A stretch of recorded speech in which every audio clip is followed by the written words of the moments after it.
isn't the right thing to do. And how can I ever change things that I feel? If I could, maybe I'd give you my world. How can I, when you won't take it from me? You can go your own way. Go your own way. You can call it another lonely day. You can go your own way. Go your own way. You're listening to Cajun Sports Radio with Coyote and Lane. Everything turned around. Packing up, checking up, so you won't do. If I could. Welcome to the second episode of the new Cajun Sports Radio product Behind the Scenes Pro Wrestling Talk. I am your host, Lane, and I've got a few topics here to cover tonight, including WWE and their push to where they're going post WrestleMania. Some of the backstage problems they've been having. We'll also cover a little bit of TNA and their problems with ratings. And speaking of ratings, things not going the way they thought would go in a couple of situations that they did. And we'll discuss that. And WrestleMania, as far as things not going the way WWE wanted them to go and expected them to go. Two, we have a lot of things to talk about. This is, once again, Behind the Scenes Pro Wrestling Talk, episode number 2.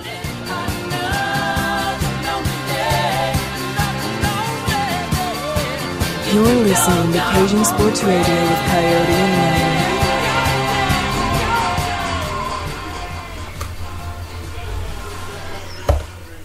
Lane. Alright. Right off the bat, let's talk about WrestleMania. I did a show right before WrestleMania and kind of previewed it. Solid main event. I said the 3 main event matches were pretty solid. But the undercard was very disappointing. Completely disappointing. In my opinion, it was one of the worst undercards in, a while in WWE pay-per-views. And when you look at the lineup, and here's my thing. When you looked at the WrestleMania match set, you thought, wow, solid set, everything looks good. And then the night starts off and it lagged. To me, the biggest disappointment was the Mark Henry Ryback match. Del Rio, Swagger was also disappointing. Things didn't pan out the way we thought they would. And word is, right now, according to F4online.com, let me get this right. I want to make sure I get this right.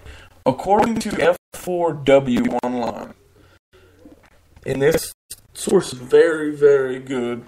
I've gotten a lot of tips from him or from this site that have always panned out.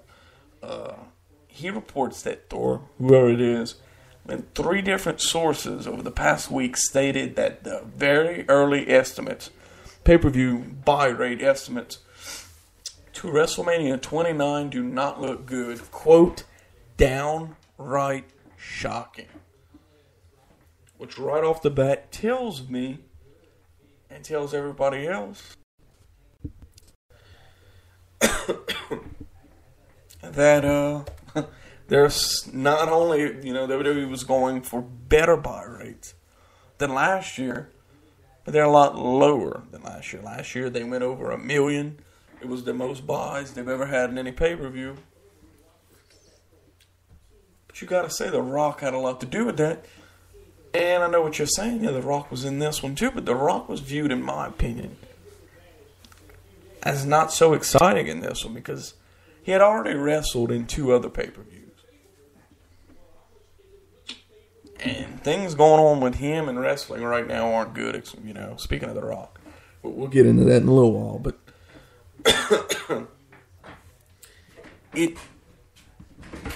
we were used to The Rock by now. He had already wrestled in, you know, 2 other pay-per-views, was in a storyline, and also, to me, the biggest thing was the rematch. I understand you did so well last year, so WWE said, why don't we play with it again? This year, Cena versus Rock did not pack the punch of last year. I think the WWE should have flip-flopped it. I think they should have had Cena Rock at Royal Rumble and Extreme Rules and Rock CM Punk at Mania. I think that would have worked out a lot more. Also, last year you had The Rock's first big one-on-one match in over a decade, or around a decade. That helped, you know, sell.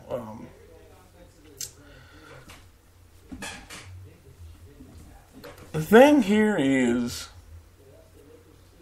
when it comes to pay-per-view buy rates, the television show has a lot to do with it. And last year, Raw was 2 hours at the time. And I keep wondering if this is going to be brought up in WWE offices.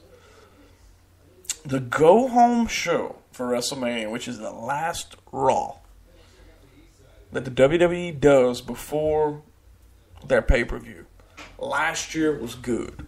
This year was absolutely terrible. You had a 3-hour show and had no effort in giving out a good show. Your only effort was promoting that pay-per-view. And they tried to promote that pay-per-view so much that it burnt you out.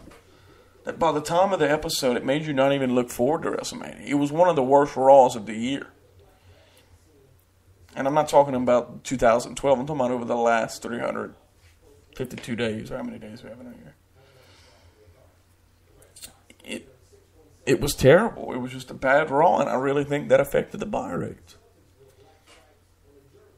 Another thing, in my opinion, you didn't have, and I said this going into Mania, it seemed like Rock was more into the CM Punk storyline and was more around because he was. When it came to the CM Punk storyline, he was around every week. He was more into it. He was more involved. When it came time for promo of the Cena match for WrestleMania, 1, he was doing a lot of movie promos. 2, he just didn't seem like he was into it. He wasn't on Raw every week like he was last year coming into Mania. He was on Raw every week, and it looked like he was fully into it. This year, they figure, okay, since we're going to have the rematch, to keep up the big-time feel, we will add the WWE title to it. And I made this comment on the last of episode 1 of Behind the Scenes Pro Wrestling Talk. It seemed like the WWE title meant nothing in this rivalry. I had a problem from the start with WWE putting the strap on The Rock to begin with. You could just obviously tell that he didn't care. I mean, the guy is a movie star. He's already won the belt before becoming a movie star, you know, a bunch of times. Do you really think he wanted that belt? And the thing to me is, it could have been on somebody that you could have used to build up. I think my thing is, when it comes to WWE title, you need to be either putting it on somebody like a John Cena, who is your, you know, breadwinner, who's there week in and week out, or you need to be putting it on some guy you're trying to build up. But then you also get to a point to where a superstar is so big that, in my opinion, it doesn't matter anymore that he has the title. Shawn Michaels got like that. Undertaker.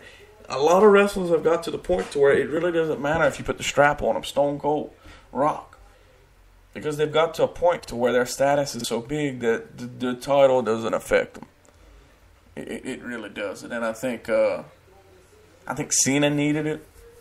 Yeah, Cena definitely, no matter what, Cena needed the win over The Rock. I thought he should have won last year at Mania. And I had a big problem with how the WWE, and if I would be John Cena, I would have a big problem with this also.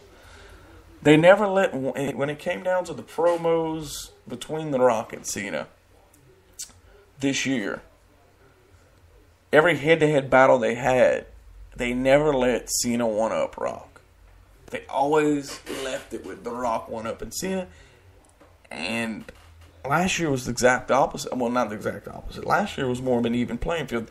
They made you believe more that it could have went either way.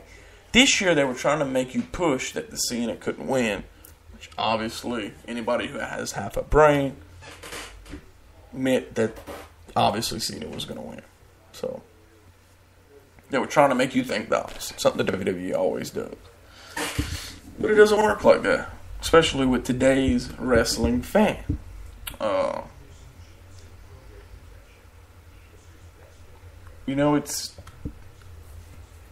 It's been very interesting. And then we have the Raw, the Monday after Mania. Last week's Raw. This is always a fun Raw. Last year, the year before, crowd always gets into it.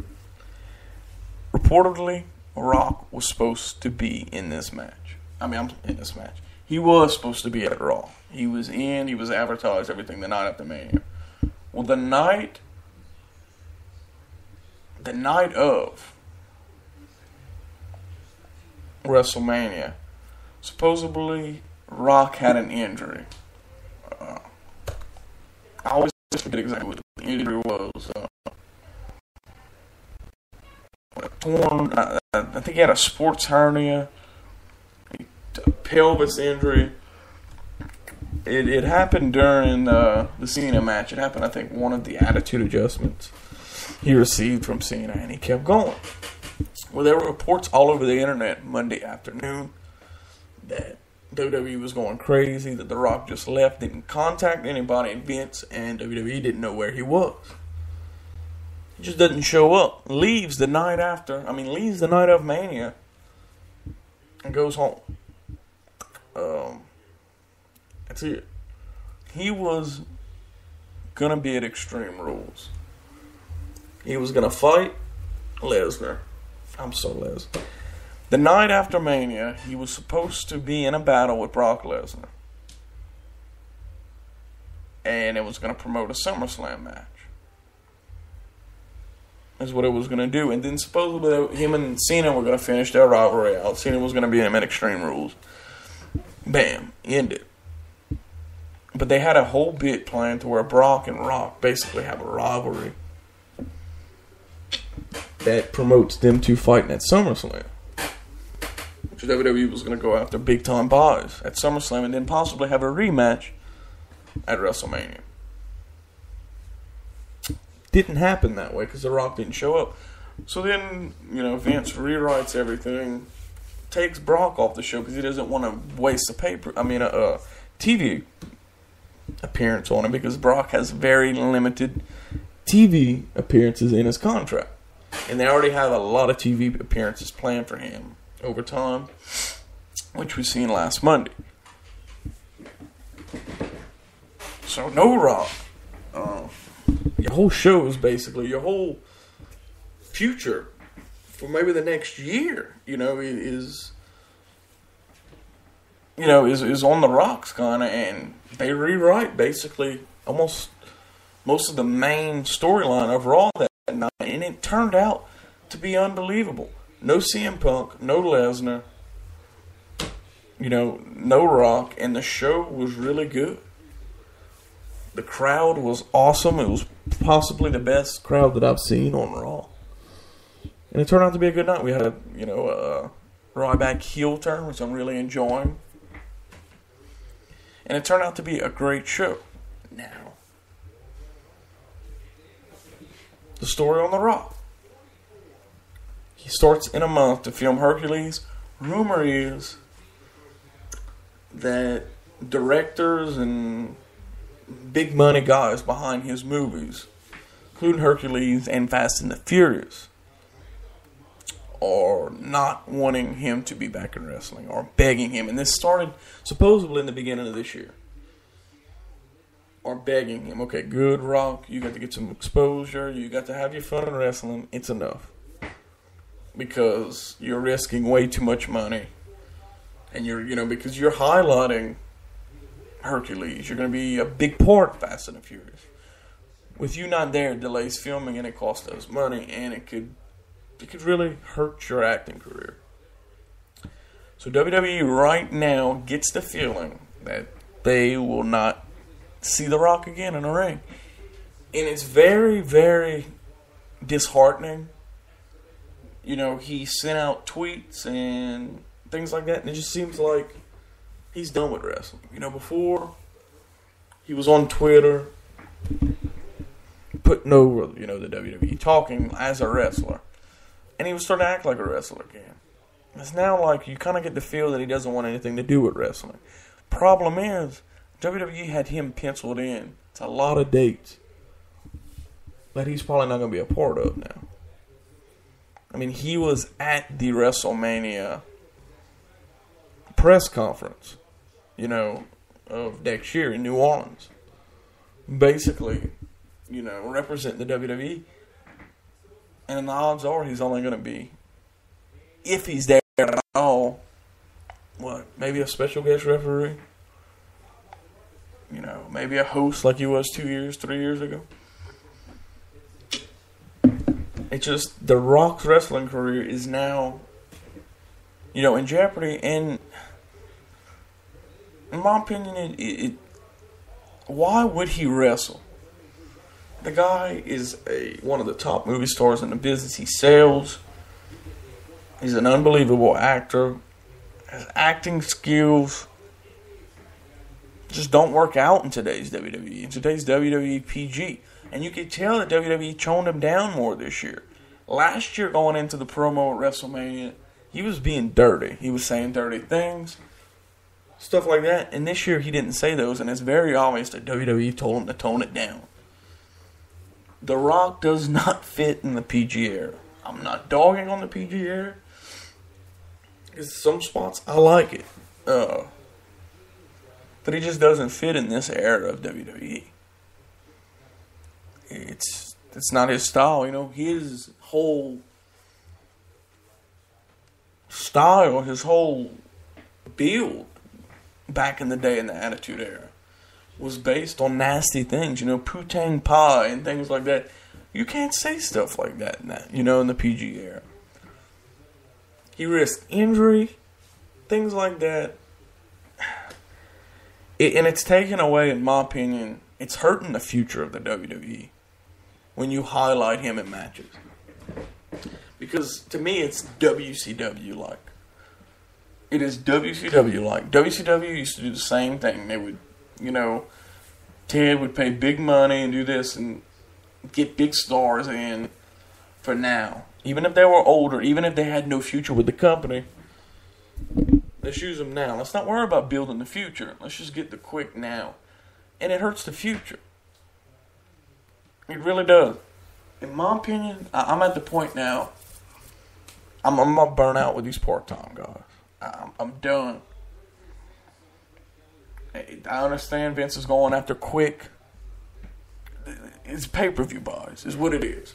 Because it's not worth it when it comes to ratings. It's all about pay-per-view buys.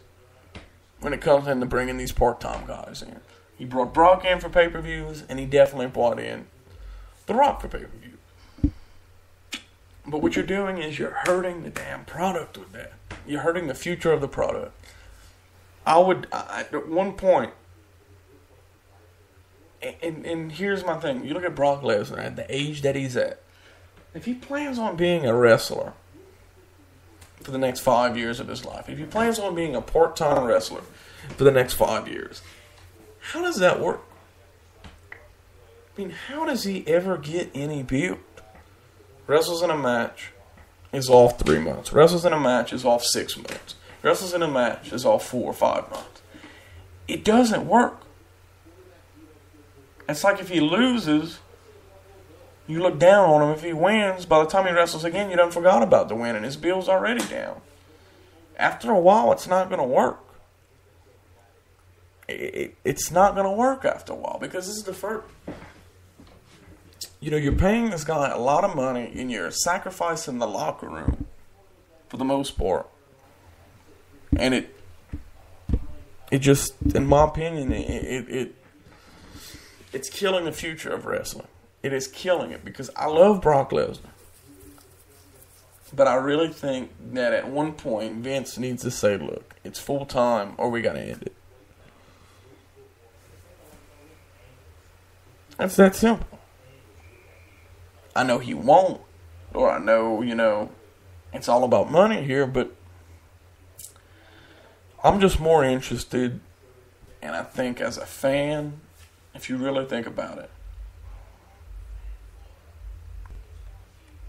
there's just way more when it comes to getting involved behind a wrestler than him showing up at a few Raws a year and fighting in a pay-per-view. And what's this of, you know, at least let him fight in a Raw match every now and then. Vince has no plans of even letting him fight on Raw. He's there for straight pay-per-views. That's it. And, you know, it's just, it's I don't know. I have no way of really explaining it perfectly, but old school wrestling fans know what I'm talking about. This does not help your future at all. To me, the guys that you need to be putting on a pedestal, the guys that need to have the main event, or the guys who are there week in and week out, and that's John Cena. That's CM Punk. That's Ryback. Dolph Ziggler. Sheamus. Big Show. That's the guys that need to be put on the pedestal. You know, because, you know, you're going to get, for instance, I'll tell you what, let's take a break real quick. This ad right here is brought to you by Spreaker. This tells you what you need to know about Spreaker Web Radio. We'll come back in a second and talk some more. I'm going to continue on this subject. This is Behind the Scenes Pro Wrestling Talk episode number.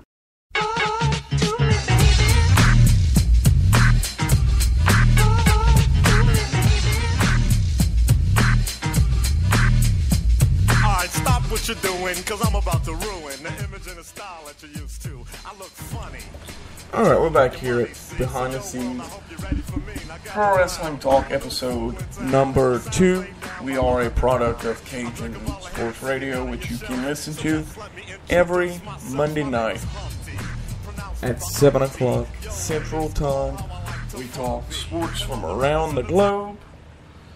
We take call-ins, we take your comments on Facebook and Twitter, and we love for you to get involved with the show. Once again, Cajun Sports Radio, Monday night, 7 o'clock Central Time. You can listen to all of our episodes. We've been going on for a year now at CajunSportsRadio.com. CajunSportsRadio.com. Okay, back to the topic at hand, which was Brock Lesnar. And he is set to fight at Extreme Rules against Triple H, which that story broke Monday at about noon. That story broke. And he wasn't even supposed to appear on Raw. So the rumor ended up being true, as we know. But now, another rumor now. I mean, things couldn't be going worse for the WWE lately. Now, reportedly, WWE doesn't know if Triple H is going to be ready because he had a wrist injury or something like that. So that would be a disaster if H wasn't able to go. We'll see.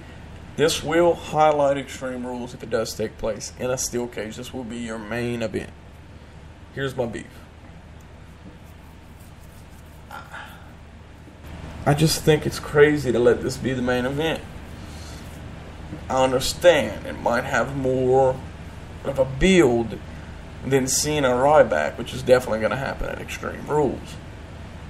But you've been doing good, WWE. You've been letting the WWE title be the main event of every pay-per-view since, Night of Champions, whatever. You need to continue with that. I really think you need to keep that title, especially now where it's at. It's finally starting to have some nostalgia. Leave the belt on Cena for now and let him fight Ryback. Let him have the main event. To me, it just kills the future. Here we go. It's sacrificing the future for the present. Letting Brock and Hunter have the main event. Because, like I said, how are you going to get behind a superstar or superstars? How are you supposed to be that die-hard fan of a guy that you can't see on TV but a few times a year? It's not going to happen. It's not going to happen.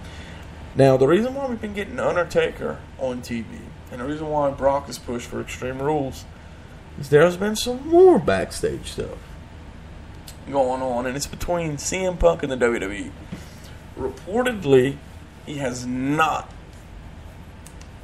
liked the way WWE is using him, and this started off a few weeks ago, and they pulled him off of live events, kept him on television because, of course, of the WrestleMania match with The Undertaker. They needed to keep him on TV.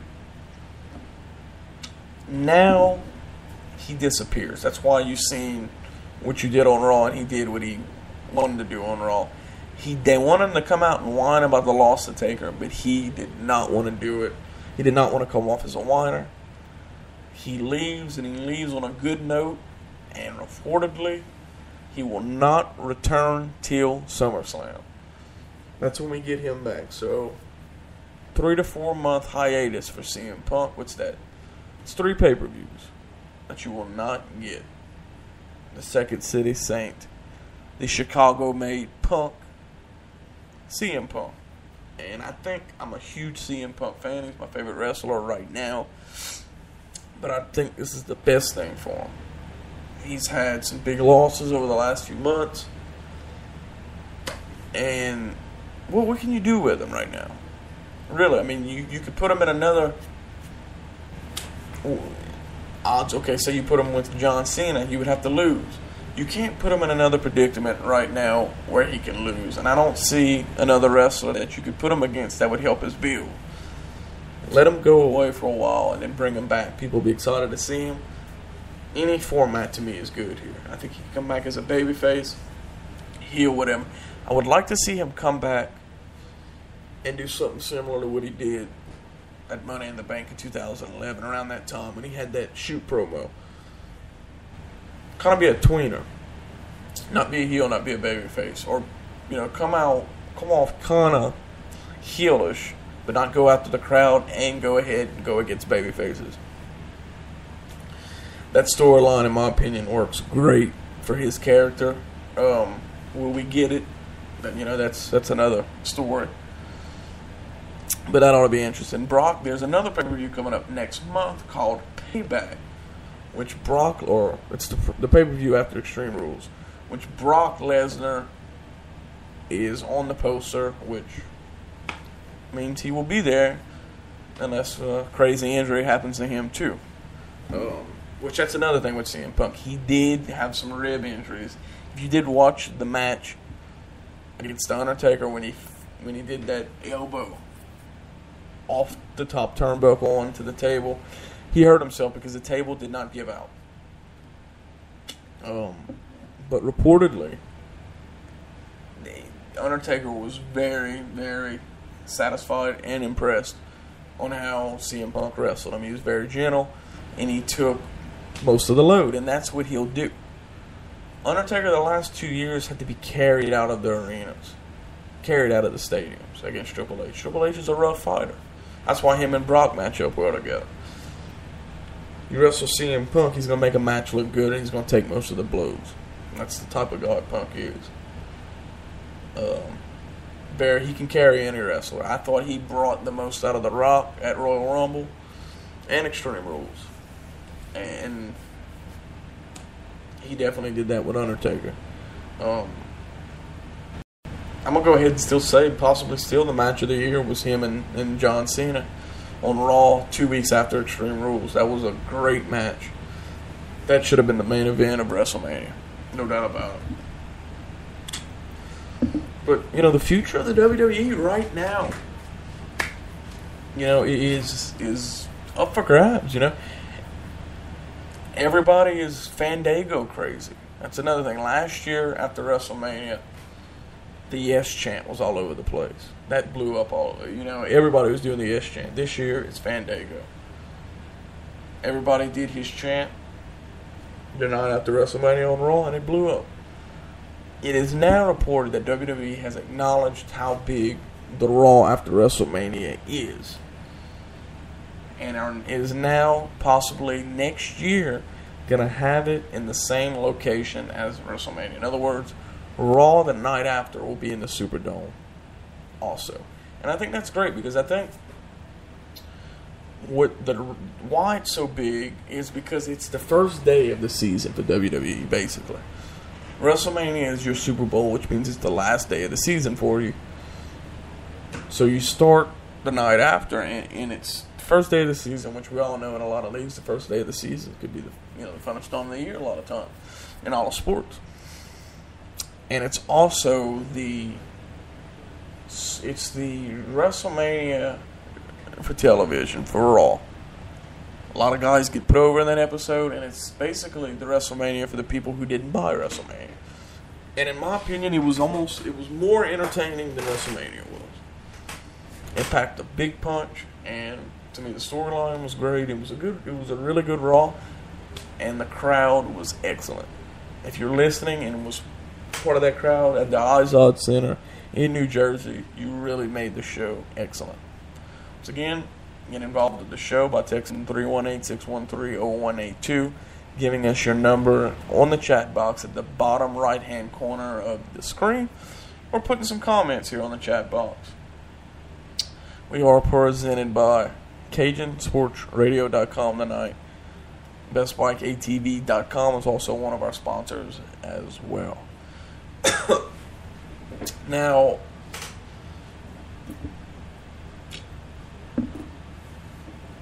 it's once again, everything I say reportedly.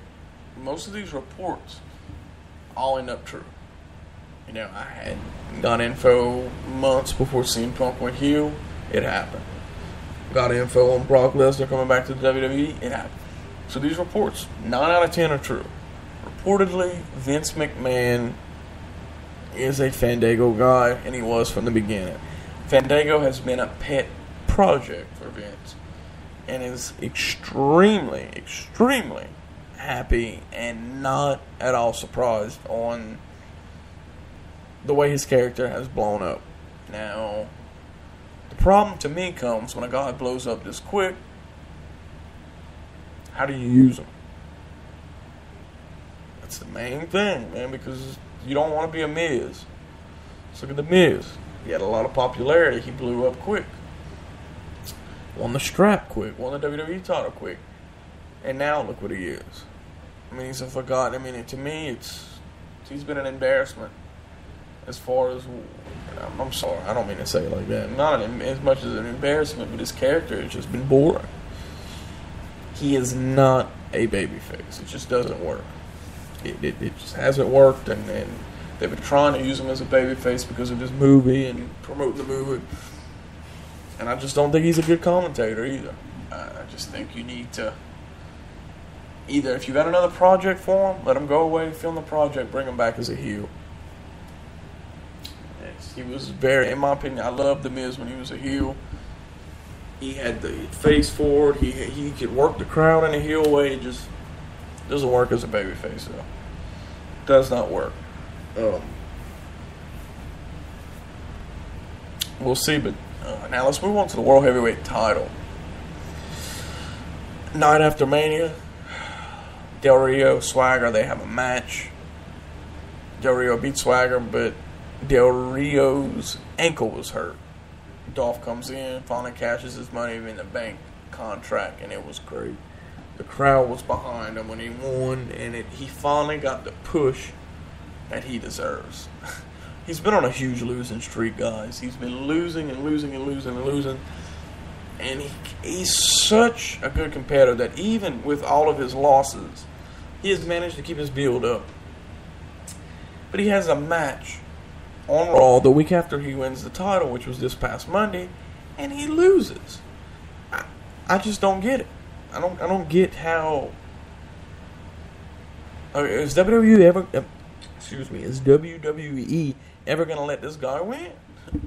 You know, it was one thing that he was in a huge losing streak going in to his title win, or going into cashing in his Money in the Bank. But once he wins the title, he's losing too. It just doesn't make sense to me on what they plan to do with him. It is confirmed that it's going to be him, Del Rio, Swagger at Extreme Rules, and reportedly, no chance that the belt goes on either Swagger or Del Rio. And look for possible now suspension or something like that from Swagger, or from WWE to Swagger, from the DWI that he got a month and a half, 2 months ago in Biloxi, Mississippi. It didn't make it. And what's bad is they had him winning the belt at WrestleMania. Reportedly, they were going to let him have the strap, and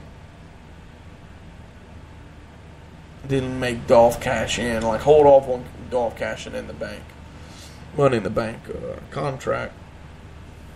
But since he got in all that trouble, the WWE did not want to put the heavyweight title on him, barring what they're going to do with him suspension-wise. But at the same time, you couldn't suspend him because you had already pretty much made the match official between him and Del Rio. So it's going to be interesting to see what they're going to do with his character. I really enjoyed the whole Zeb Coulter and him, we the people thing at first, but it's not working for me anymore. So it's going to be interesting what they're going to do. Reports are said that Dolph will keep the heavyweight title for a while, which is good. I think he deserves it, and I think it's time, though, that they let him win some matches.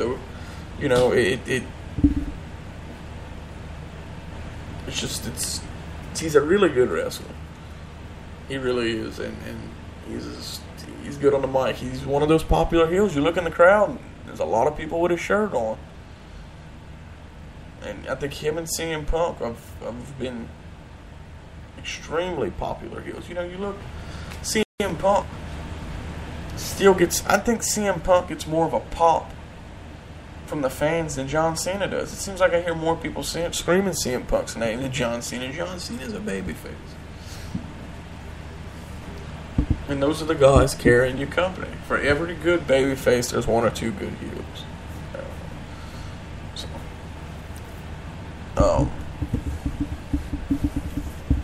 Now, another unhappy guy is Randy Orton. Babyface. Not liking it. Ready to go heel, but we've been wanting to go heel for months now. But it just hasn't worked out in the WWE storylines.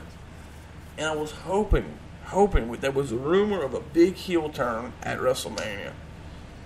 Well, the heel turn that we got was Big Show, which he was basically only a babyface for a week. But everybody thought that it was going to be John Cena, and the rumor was out, and it even got back to John Cena, and that's why the night after WrestleMania, he made that statement. He was asking what type of, dances, the crowd wanted him to do, and he asked, what about the heel turn? No chance John Cena goes heel. He was asked about it on a couple of occasions, and he says it just doesn't make sense. The organizations he's in, the Make-A-Wish, the kids being the only thing that's behind him. Not gonna happen. He is, when you're gonna look back at eras years from now. We don't know it now, but he is the face of the PG era. Or maybe we do know it. Now, the difference is The Rock, Stone Cold. They were the big dogs in the Attitude Era. People were chanting their names. People loved them and this and that. But back then, being a babyface was a whole lot cooler than what it is now. Being a babyface meant you got to drink beer and shoot people the middle finger and People that rock got to call people asses and talk about eating poo-tang pie, and you could be dirty and still be cool. It's not like that anymore. Now it's you gotta work the crowd, but you gotta work the crowd in a Nickelodeon way. You can be kind of graphic, but it's gotta be only parental guidance one, basically. It's hard to do. That's why all these guys want to be heels, because you could still be a bad guy and keep it, non-graphic. It's, and still work the crowd. But how are you going to work the crowd? It's very hard to do, and I think he works the crowd in a good guy way to where the crowd, the older people react to it like he's a teddy bear, or he's I don't know how to say it, he's a cartoon character. And I think that's why he gets booed. He's too much of a good guy. It doesn't work. I happen to like the guy. I think he's doing what he can with this era. That's just the way it is in today's, WWE. And I think we're going to look back and see it. It's different times, And do I think WWE ever goes back to attitude? I think they will eventually go back to being dirtier. I think the main thing is you have an older Vince, you have a Linda and that's the main thing. Linda's in politics. If you still had people doing suck it, and you still had derogatory statements on Raw, she would get eaten up by her opponents, in politics because of that. They would be bringing that up and things like that. So as soon as she's done with running for office, or whatever she was running for, and as soon as Vince puts it to bed and really steps down completely, and I know he's still going to be involved, but it's not the face of the WWE, I think Triple H will kick it up and make it a little dirtier and maybe even bring it back to attitude. But I don't know. They are wrestling. As much as I understand, we have all these indie promotions, we have TNA, this and that, but they are the face of, they are wrestling. I don't know how to word this. If WWE drops, the popularity of wrestling drops. That's the way it works. It's like the NFL. The popularity of football, everything about football goes through the NFL. And it's the same thing with the WWE. They are wrestling. Pretty much. Now, in a segue, now we might have an episode before, I don't know, maybe tomorrow night or the night after, but we'll try to close this one out in a little while. Some TNA news. Ratings for Impact have not been good. They have dropped. Last week's episode was promoted heavily over the last couple of weeks. Ratings were not good for it. Big time drop. Big concern because they were not competing anymore with college basketball or anything like that. They are in a new location every 2 weeks. They record one episode live, then tape one, and then that one's aired the next week. So you're giving a live episode every 2 weeks. And I've loved the format. It's made Impact look like a real wrestling league. It doesn't look like they're wrestling in the Jay Leno studio or something like that, because that's what the Impact Zone look like to me. Has not worked out, though. The ratings aren't showing it, and I just hope that they can still afford to stay on the road. The attendance hasn't been the best either at these events. It's just, I don't know. I'm hearing sources say that it's possible they'll be back in the Impact Zone maybe by the end of summer. And then that's I didn't want to hear that. That sources say that there have been talks that TNA has asked the guys at Universal Studios to please not give up the Impact Zone quite yet, because they could be back in it. And I did want to hear that, because to me they've been creating momentum. The show has been good. I've enjoyed the show. after lockdown, to me, every episode's been good. The writing has been good. I just think they're not getting the product out there. Maybe that's the problem. Maybe they need to do a little bit better job of trying to tell people, hey, we're back, and I think that's why. I really think that's exactly why you gotta maybe, go after a commercial on USA during Raw or something like that.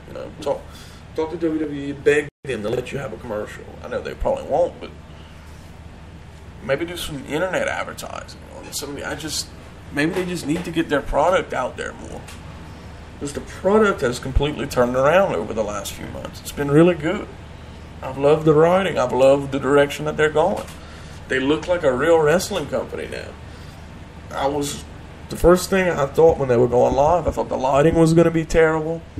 I thought the sound was going to be bad, and I thought the Jumbotron wasn't going to look right. Lighting's been great. The Jumbotron's huge. The screen's huge. Sound's been great. It's been awesome, and they look, legitimate, man, when they do a show now. So I just hope that they can continue to afford. They got to get the viewership at 2 million. That's what they're after. They're struggling to get to 1.5, and that's not good. Their ratings have been, they need to call it for what it is.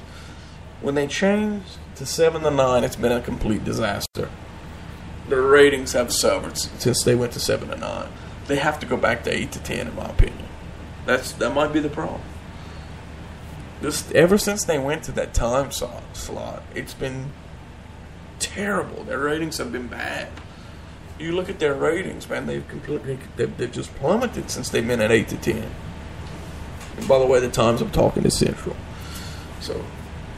So guess what, though? On Impact, tomorrow night, Thursday night, you will get a match in the X Division where the referee is going to have a camera on his, I don't know where he's going to keep it, but there's going to be a ref camera. Remember WWE did this in WCW did this in 1997. It was not a good thing. So reportedly this came from the WCW guys. Hulk Hogan was one of the guys who, thought of this or gave the idea of this because he liked that idea back then. We'll see where it leads.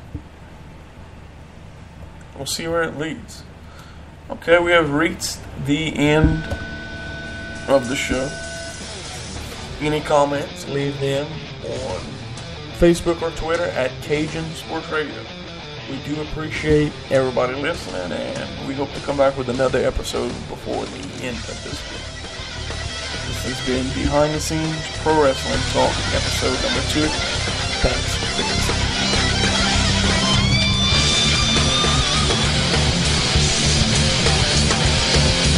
You're listening to Cajun Sports Radio with Coyote and Lane.